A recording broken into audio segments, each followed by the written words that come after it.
आप सभी को प्रणाम है मेरा। और मैं आशा करती हूँ कि आपका दिन मंगलमय जा रहा होगा। और मैंने अपने पिछले वीडियोस में फिर से आपको सारी चीज़ें एक्सप्लेन कर दी है। और अब मैं हर दिन कुछ नया करने की कोशिश करती हूँ जिससे आपका जो भी लाइफ में प्रॉब्लम है वो थोड़ा कम हो सके। या अगर आप मोटिवेटेड होना चाहते हैं या डीमोरलाइज हो गए हैं तो आप थोड़े मोटिवेट हो जाएं, यही मेरी आशा है। और हम लोग जहाँ भागते हैं जिसके पीछे कि शायद हमको वहाँ से मोटिवेशन मिल जाए, यहाँ से मोटिवेशन मिल जाए, तो ज़रूरी नहीं है कि हम कहीं जाके ढूंढें। हमारे आसपास ही बहुत सारी चीज़ें हैं जो हमारे लाइफ में आगे बढ़ने के लिए हमें प्रेरित कर सकती है, हमें मोटिवेट कर सकती है। इस प्रकार मैं आज फिर से अपनी रामचरितमानस के पाठ को आगे बढ़ा रही हूँ। और मैं आपको आज फिर से कुछ पाठ करके सुनाऊंगी जो हमारे जीवन में बहुत ही महत्वपूर्ण है, हमें आगे ले जाने के लिए बहुत मायने रखती है। जो इस प्रकार है।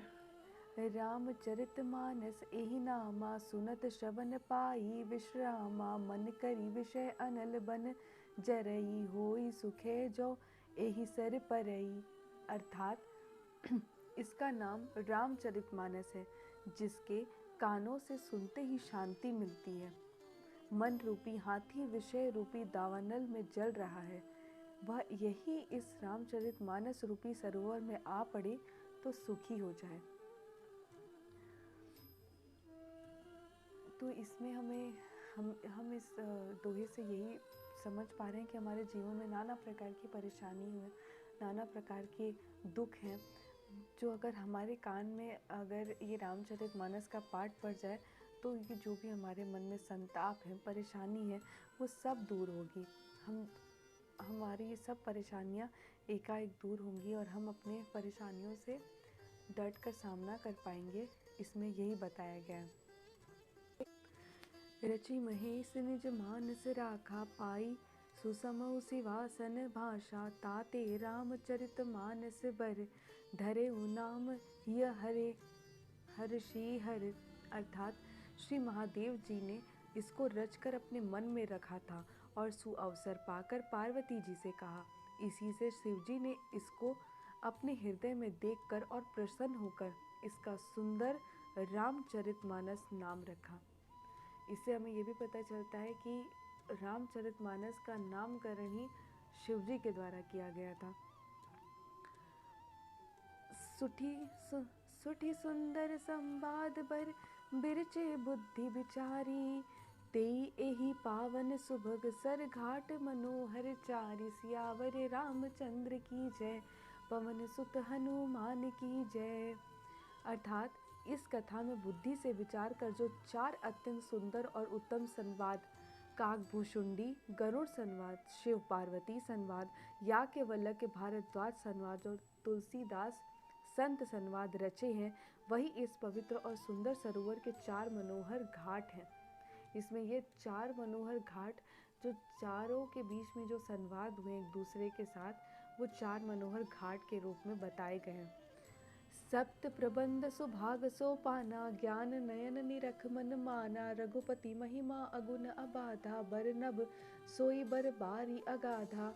अर्थात 7 कांड ही इस मानस सरोवर की सुंदर 7 सीढ़ियां हैं, जिनको ज्ञान रूपी नेत्रों से देखते ही मन प्रसन्न हो जाता है। श्री रघुनाथ जी के निर्गुण प्राकृतिक गुणों से अतीत और निर्बाध एक रस महिमा का जो वर्णन किया जाए, वही इस सुंदर जल की अथाह गहराई है। इस प्रकार हमें ये पता चलता है कि हमें इसमें कितना कुछ सीखने को मिलता है कि इसका नामकरण किसने किया।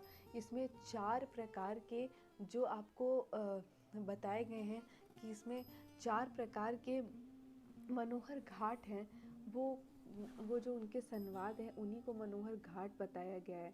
और उसके बाद हम ये भी जानते हैं, पता चलता है हमें इसे पढ़ने से कि इसमें जो रघुनाथ जी के और सोपान उसके बारे में हमें पता चलता है। और इसके 7 कांड हैं जिसे इसमें 7 सुंदर सीढ़ियाँ बताई गई हैं। जीवन की ये 7 सीढ़ियाँ पार कर लेने से ही सारा जीवन सफल हो जाएगा।